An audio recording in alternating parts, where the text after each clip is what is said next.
Sectorial Multidisciplinario de la Universidad Laica Eloy Alfaro de Manabí, y vamos a hablar sobre un tema que a todos nos preocupa, un análisis político de las elecciones del 2025, porque incluso previo a la entrevista yo le preguntaba ¿por qué tantos partidos políticos? Porque en esta papeleta no será una papeleta, será un abanico o un acordeón de candidatos. Wilmer, buenos días. Buenos días a los radioescuchas de Radiovisión, un placer estar de nuevo con ustedes. Iniciemos con la pregunta que te hacía anteriormente. ¿Qué hacer o por qué existen tantos partidos políticos actualmente? Bueno, ahí hay dos preguntas, ¿no? La primera, ¿por qué hay tantos partidos? Un poquito de antecedente muy rápido para que los radioescuchas entiendan de que cuando se retorna a la democracia en el 78, una de las tesis de discusión era que la democracia necesitaba partidos políticos fuertes. Por eso se le dio dos fondos a los partidos. Uno que se llamó el Fondo de Reposición de Gasto Electoral, es decir, después de cada campaña, a los más votados, de acuerdo al número de votos, etcétera, obtenían fondos, se reponían fondos. Y había el Fondo Partidario Permanente. El Fondo Partidario Permanente todavía se mantiene. Es un fondo para fortalecer la estructura partidaria, que se mantengan activos, etcétera, y que nazcan nuevos liderazgos, entre comillas, ¿no? Pero realmente no hubo tal consolidación del sistema de partidos.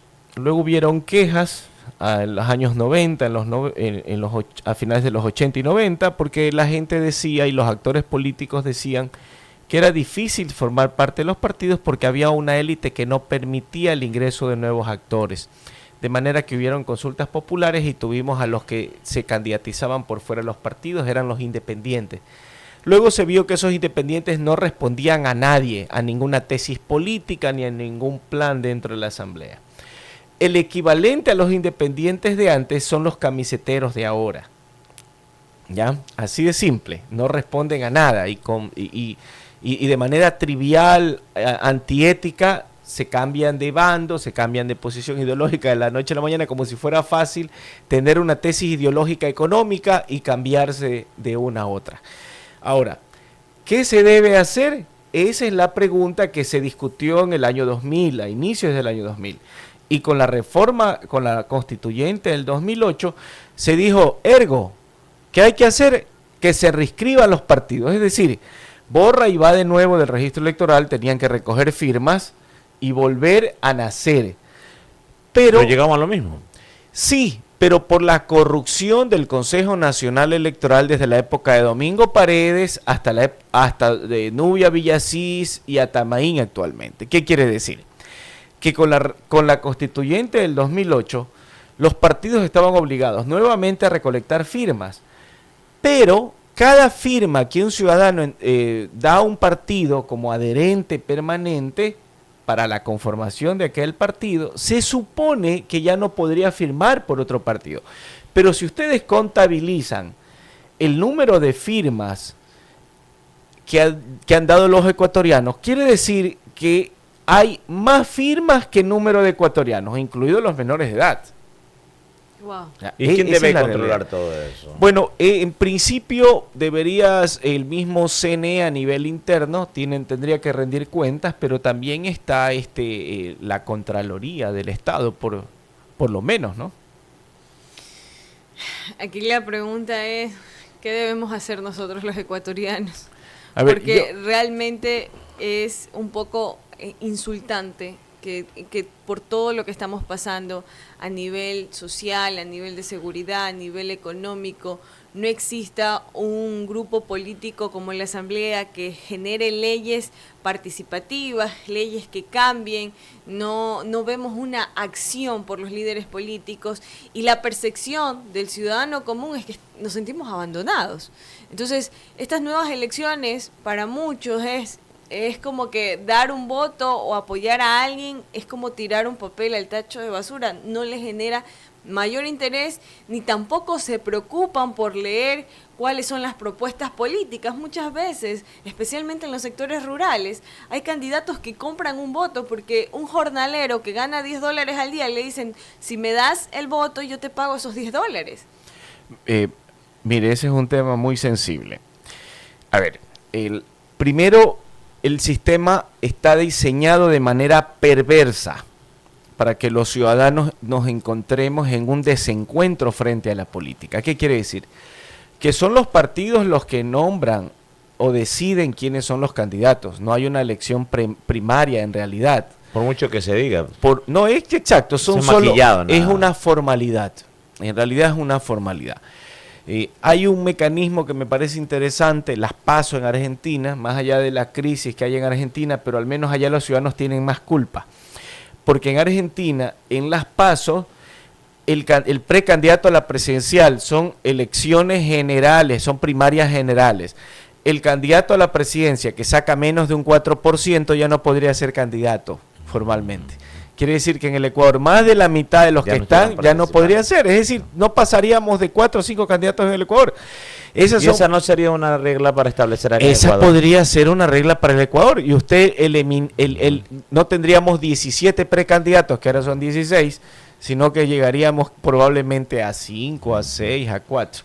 Por un lado eso. Ahora, ¿qué es lo que necesita el Ecuador? Necesita una reforma real del sistema de partidos. Por ejemplo, ¿qué es lo que yo estoy sugiriendo hace años? Que el fondo partidario que reciben los partidos desde 1979, que suman cientos de millones de dólares, miles de millones de sucres en su momento, pase a ser un fondo concursable para las universidades. ¿A qué me refiero? Que las universidades podrían montar escuelas de formación política y ese sea un requisito para ser postulante. No necesitas título, pero sí formación. ¿Qué quiere decir esto?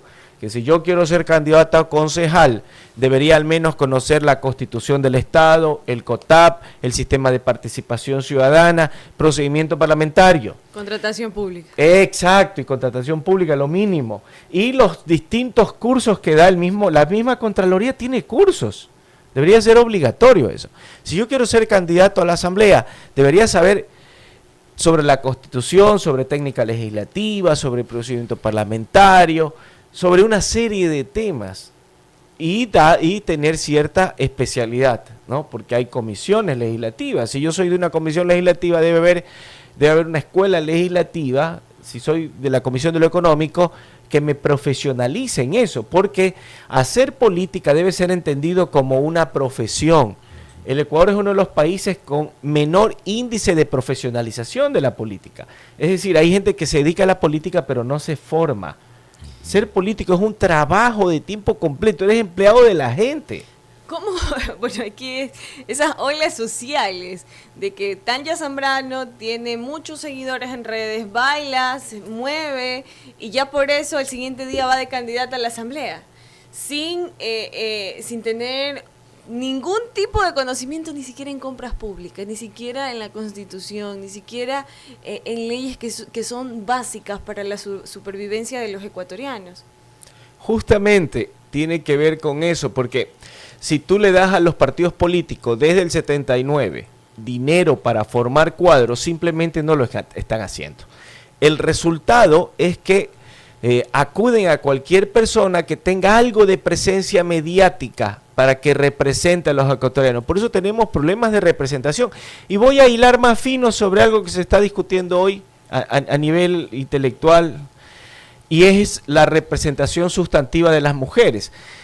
No sirve de mucho que tengas la obligación de mujeres como binomio y en las papeletas de manera alternada y secuencial. Esa es una representación simbólica y es una representación formal.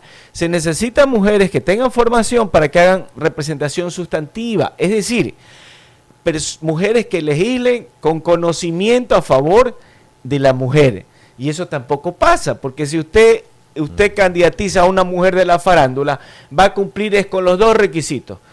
Una representación formal, porque lo dice la ley, porque es mujer, y una representación simbólica. Va a estar solo ahí, ocupando un espacio que puede ocupar a alguien que realmente contribuya. Una figura decorativa, así simplemente es, por cumplir la ley. Así es. Pero entonces, sí, en tantos trabajos y cuando uno va a pedir un puesto en alguna empresa, exigen tantos requisitos y todo, incluso en las universidades, profesor y todo, PDH, PhD, y acá en la política, como usted dice, o sea, no tenemos ni siquiera ningún tipo de deformación.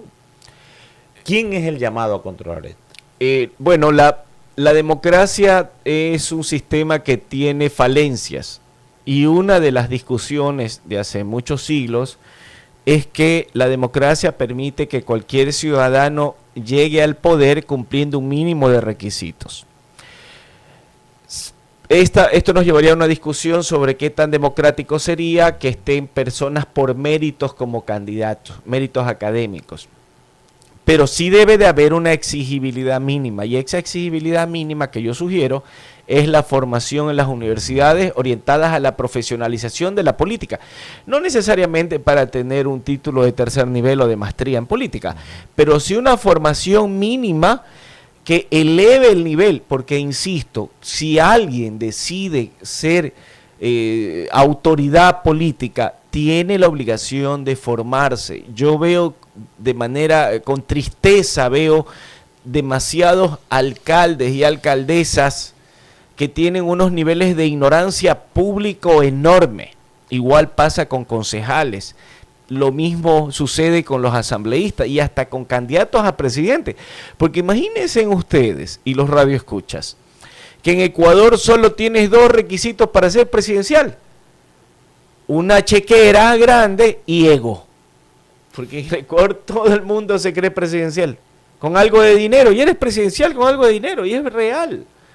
Una buena cantidad de dinero para hacer marketing político y digital actualmente, que es un poco hasta más barato, recorrer el país, un discurso vaciado de contenido incluso, solo buscando respuesta emocional, y ya sacas unos cuantos votos. Oiga, en esta de las apariciones de partidos políticos, movimientos políticos que siempre previo a una elección aparecen, provinciales o nacionales, usted señalaba, por ejemplo, lo de Argentina, para que quieren 4 o 5 candidatos o partidos políticos. Aquí hay una ley, me parece, que si participa en uno y no tiene el porcentaje para lo que necesita, va a la próxima, y si no, queda eliminado. 2 elecciones consecutivas. 2 elecciones consecutivas. Pero a ver, quiera ese partido eliminado, pero aparecen nuevos movimientos y los políticos son los mismos, simplemente cambian de contienda electoral o de partidos. Claro, no, a ver, usted toca un tema que es trascendental, que tiene que ver también con el liderazgo político y la sustitución de esta élite anquilosada que se niega a darle paso a nuevas generaciones. A ver, usted tiene aquí propietarios de partidos políticos. Podemos enumerar muchos. El señor Álvaro Noboa tuvo partido político de él, donde solo él era el candidato presidencial. El señor Bucarán tuvo candidato propio. El señor Lucio el señor Bucarán tuvo partido propio, ¿no? El señor Lucio también tiene un partido que le pertenece a Sociedad Patriótica. El señor Correa se niega a descansar. El señor Nebot peor. El señor Nebot yo tengo 44 años, el señor Nebot tiene creo que tiene 60 años en la política, viviendo en la política. El señor Borja fue 5 veces candidato a la presidencia. 5 veces. Y ahí hay un dato interesante. Las 5 veces que Borja fue candidato a la presidencia, las 5 veces ganó en Azuay. Así que la fidelidad política no solo es de Manaví hacia el correísmo, es un tema histórico. ¿Ya? Y así podemos seguir nombrando. El presidente actual ya tiene partido propio. De un momento a otro ya tiene partido propio. Es fácil crear partidos políticos. Sí, que es fácil. Entonces solo se necesita algo de poder económico y un músculo político, ya tienes partido propio. ¿Y esa es la proliferación de la política entonces? Esa es la proliferación de partidos políticos. Deberían desaparecer también los partidos locales. Hay que desaparecer los partidos locales, hay que propender a tener solo partidos nacionales.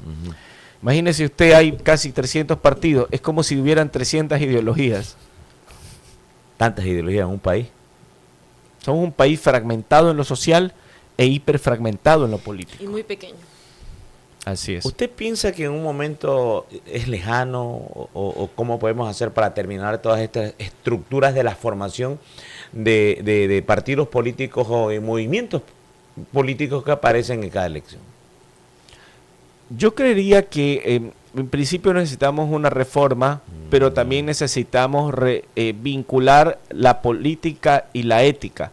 Ya lo decía Platón siglos antes de Jesucristo, que la política está muy relacionada con la ética Y los líderes políticos en el Ecuador tienen que darle paso a nuevas generaciones de la política. No podemos seguir con la misma élite política. Aquí ese es uno de los problemas. Hay una política que está vaciada de lo ético. Y la ética también tiene que ver no solo con el tema de corrupción y hacer las cosas bien, orientadas al bien común. ¿En qué porcentaje está la ética en los políticos? En realidad no sé si habrá un porcentaje, pero en todo caso hay un divorcio entre la política y la ética. Lo que tenemos ahora es un relativismo ético y moral. Ese relativismo que también escuchamos lamentablemente en los jóvenes. Cuando muchos de los jóvenes actualmente le hablas de moral o ética y ellos dicen, esa es tu opinión. Entonces, ese es el relativismo. Lo mismo pasa con los políticos ecuatorianos. Muchos políticos ecuatorianos que me están escuchando en estos momentos están diciendo, cuando yo hablo del divorcio entre la política y ética, ellos están diciendo que esa es mi opinión y que la política es una cosa y la ética es otra. Entonces, ese es un grave problema en el Ecuador y va más allá de un himno nacional, como dice la ministra de Educación, ¿no? Evidentemente tiene que ver con educación, tiene que ver con construir una cultura ciudadana. Está correlacionado todo. Claro, porque finalmente si yo soy un actor político que ha vivido 40 años de la política, pues llega un momento que la profesionalización de la política tiene un límite. Y no es que yo deje de hacer política, pero puedo pasar a hacer algo más cívico. Pero no puedo estar dirigiendo una organización política y estructurando las negociaciones con los bloques legislativos, porque ellos están estructurando. En una entrevista anterior, bueno, en otros medios yo indicaba lo siguiente hace más de un año, que usted en la asamblea iba a tener 3 grandes actores y con el presidente 4. Y unos iban a tener una relación de amigo-enemigo, es decir, anularse entre sí, que es el caso de ruptura entre el correísmo, anularse entre sí, y otros de adversariado, que es socialcristiano-correísmo, y gobierno. Pero gobierno en la medida en que le sea funcional, porque el presidente en los últimos meses ha roto con todos porque el presidente está en campaña permanente. ¿No podría ser todo esto de que hay tantos candidatos presidenciales como una estrategia política de un solo partido? Están aplicando la de Confucio, divide al pueblo y ganarás. De alguna manera sí, pero tiene que ver también con un rasgo característico de caudillismo en el Ecuador, que es otro grave problema, los liderazgos, cómo concebimos el liderazgo en Ecuador. Si ustedes revisan, incluso en los mismos barrios, ustedes tienen líderes barriales de 20 años, que además se autoproclaman líderes barriales. Nadie los eligió en los barrios. La única ciudad que elige los líderes barriales es Puerto Viejo, desde el año 2013. En Puerto Viejo se eligen los líderes barriales, y los líderes barriales electos por voto popular de los habitantes de un barrio, donde yo he visto jóvenes que ganan hasta con 3.000 votos, son electos y forman parte del Consejo Local y de la Asamblea Local. En casi todos los municipios de Ecuador, los líderes barriales son autonombrados o de una camarilla de 5 o 6 asociaciones pequeñas de barrio, y luego van por relaciones clientelares y hacer peticiones a las alcaldías. Entonces, desde ahí usted ve esos microcaudillismos. Luego usted ve que cada caudillo quiere tener su partido propio a nivel local. Aquí lo tuvo el señor Mariano, por ejemplo. Un caudillo.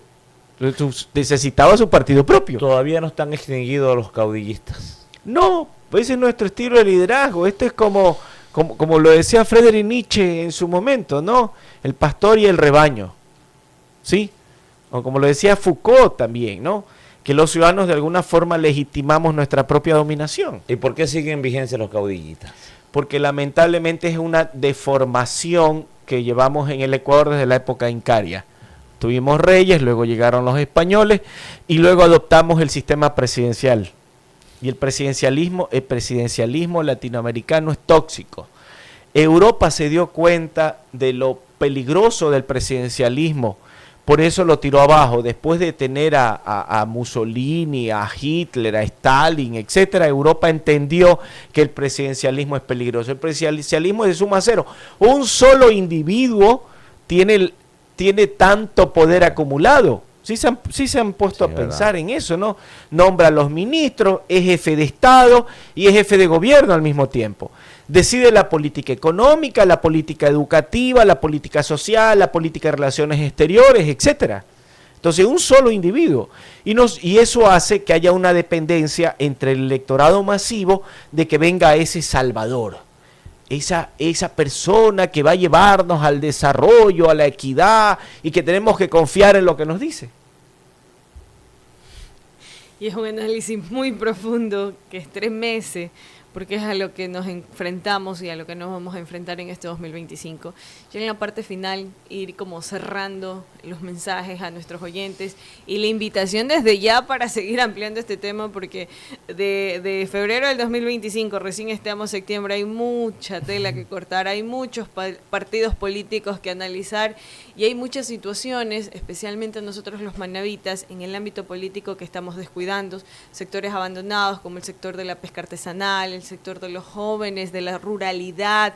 Hay muchas cosas que nos estamos dejando llevar por el comentario de la vecina, por el comentario de tal persona, sin analizar si realmente esos líderes políticos van a trabajar o no en beneficio global y no personal. Tangi, mire, antes que responda en el mensaje final, Jimmy López, que es un dirigente pesquero, presidente de la FOPAE, nos escribe en la página de FEB y dice: los barrios de Manta están de la mano con el municipio y ilegalmente son inscritos por el Departamento de Participación Ciudadana y sin legalidad arman 2 o 3 directivas. Exactamente, pero no hay un tejido social fortalecido y de eso viene, desde ese micro caudillo, de todos esos pseudo dirigentes que se nombran dirigentes de los barrios, que nadie los nombró a través de ningún mecanismo democrático. Desde ahí nace, ¿no? Desde ahí viene el germen del caudillismo. Por otro lado, yo creo que hay que decir dos cosas importantes. La primera es que los electores, tal como está diseñado el sistema perverso, no tienen culpa en gran medida de los resultados. Si alguien dice que la culpa es de los ecuatorianos o despostrica en contra de los que voten contra Correa o despostrica en contra de los correístas, realmente se equivoca, porque insisto, los ciudadanos no eligen los candidatos, sino los partidos. Y el otro problema es que es tan proliferante el número de candidaturas que la gente termina yéndose hacia los más conocidos. Y el tercer tema es la obligatoriedad del voto.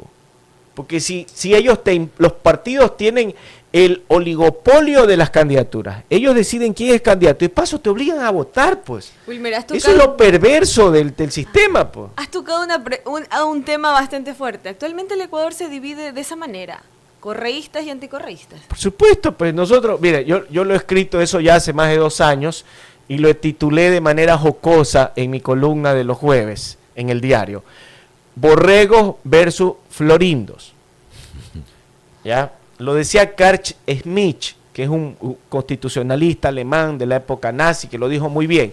Es una relación de amigo-enemigo donde el uno trata de anularlo al otro. Pasan las elecciones y se siguen odiando. Cuando yo te considero a ti como adversario, si yo los considero a ustedes como adversarios, pasa el proceso electoral y seguimos trabajando, porque pienso en el bien común. Pero si yo pienso en que ustedes son mis enemigos, pues yo entonces trato de anularlos, de aniquilarlos. Lamentablemente el Ecuador se encuentra en esa situación. Una hiperpolarización política entre amigos y enemigos, así de simple. Por eso usted ve todos esos ataques que hay en redes y por todos lados, porque hay esa actuación de parte incluso de los líderes que es irresponsable. Los líderes correístas, tanto como los anticorreístas, es una irresponsabilidad con la vida democrática del país, porque aquí no hay tolerancia y respeto a la diferencia, ¿no? A los adversarios, simplemente quieren anularse el uno al otro. Entonces, el Ecuador así no va a ningún lado. Esa es una forma de violencia permanente, hay una violencia política permanente. Incluso usted ve cómo se descalifican entre electores. Si alguien, un correísta dice algo, enseguida le dicen que es un que es un borrego. Y los borregos le dicen burros a los otros. Entonces es una violencia política permanente. El Ecuador así no sale adelante. Es complicado así. Yo quiero invitarlo, ya que tienen los días jueves su propia columna en un medio de comunicación, yo también quiero tener un espacio con usted al menos una vez a la semana, Wilmer. Encantado de acompañarlos. Esta es una radio bastante seria y por eso estoy acá, ¿no? Muchas gracias. Muchísimas gracias, te agradecemos mucho tu presencia aquí en Radio Visión Manabí. 8 de la